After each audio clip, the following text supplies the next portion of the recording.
Hello, my name is Lauren, and I completed the Sinclair Veterinary Technology program in 2014. Later, that same year, I was able to pass my Veterinary Technician National Exam on my first try.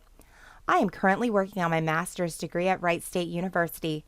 Without a doubt, my associate's degree was the most challenging. One skill I wish I had developed earlier was studying effectively. In the beginning, I would fill up the coffee pot and study all night long for a test the next day. Slowly, I gained better study skills. The material learned in this program is constantly built upon with new information.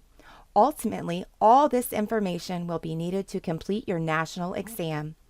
Today, I will review with you the study techniques typically used and introduce new ways to study smarter so you can retain the knowledge. We are going to focus on several learning objectives.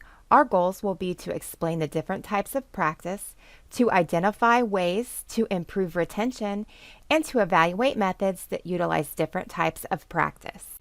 So let's look at what is wrong with the way we study. Mass practice gives us the illusion that we are effectively learning the material. However, it results in very poor retention.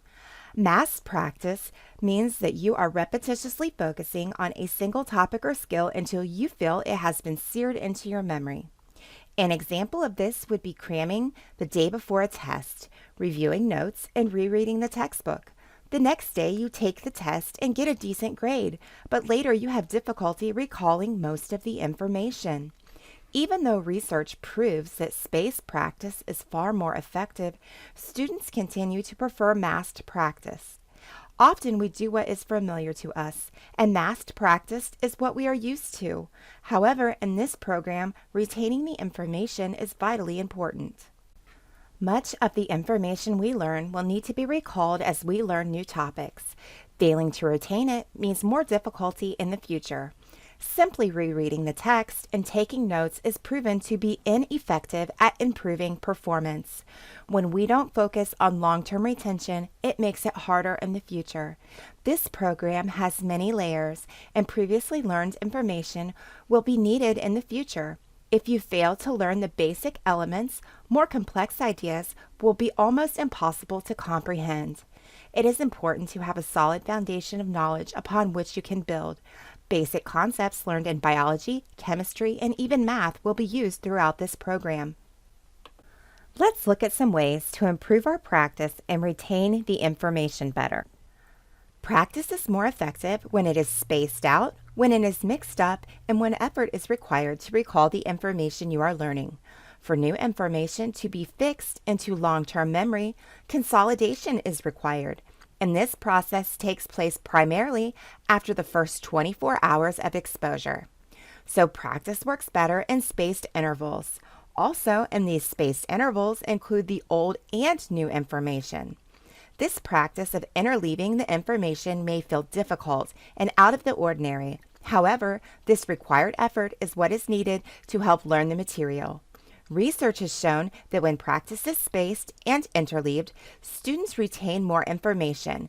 Interleaving the information can help us make connections between different subjects, improving our comprehension skills. Learning should focus on storing knowledge for long-term use so information can be retrieved from the brain when needed. Research shows that students who space their practice can retrieve it at various intervals. This means that spaced practice gave students the ability to recall the information not only in that class but also in later classes. Information will keep compounding to be used in future classes and finally to be used for the national exam. Learning for the long term means utilizing techniques that will help store information to be retrieved when needed. Interleaving also enables the ability to discern information you learn and relate it to previous concepts. This is another way long-term knowledge can be used in future learning. For example, understanding the nervous system will help in understanding how analgesic drugs work. What tools can we use to make sure we study smarter? Create a study schedule that is focused to allow for spaced practice and helps avoid the pitfall of cramming for tests. Students who schedule study time have been shown to avoid cramming and have a higher level of academic success. Schedule time to study just like it is an appointment. This also guarantees the practice is properly spaced out, which we know allows time for the brain to begin to consolidate what you have just learned. Have a detailed plan of what you are going to review during that scheduled time. Remember to include not just new information, but information that you have previously learned. If studying pharmacology, study all the drugs already covered. An example would be flashcards of drugs from all drug classes mixed together and studied at the same time. Studying is more effective when we test ourselves on what we have learned rather than just review the text and notes. We should not be afraid to test. After all, that is what all this new knowledge will be used for. Practice testing is proven to improve performance on final examinations.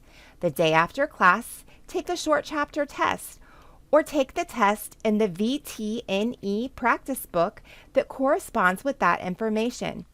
Quizlet is an example of an online resource that can be used. Remember to avoid the illusion of just memorizing answers. Writing out answers to comprehension questions or rewriting the main topic in your own words can help prevent this. For anatomy practice, get a page with a blank body that has spaces to write down the names of the muscles. To make it even better, write down the names of the bones and the muscles. After testing, go back and reflect on strengths, challenges, and plans for improvement. Let's go over what we have covered. Mass practice does not allow for our brains to retain the knowledge. It is better to change practice up by spacing it, interleaving it, and varying it. Now is the time to get rid of ineffective study habits. Cramming for a test should no longer be a study technique. Instead of focusing on passing the final, focus on retaining the knowledge for long-term success. Develop a schedule that uses tools that will help strengthen learning. Remember that struggling while studying is good and should not be a discouragement. Instead, utilize reflection to find subjects that you have a good mastery of and areas that need more practice. With every new subject, keep testing your knowledge, adding more and more layers as you progress through the program. Develop study skills that will not only help you now, but also in future learning environments. Embarking on this new journey is both scary and exciting. Hopefully, I have given you some information to help start you off on the right path. If you feel overwhelmed, remember to stop and take a deep breath. Never underestimate what you can accomplish if you apply yourself. Thank you all for your time, and I hope you have learned some techniques to study smarter. I wish you all the best of luck.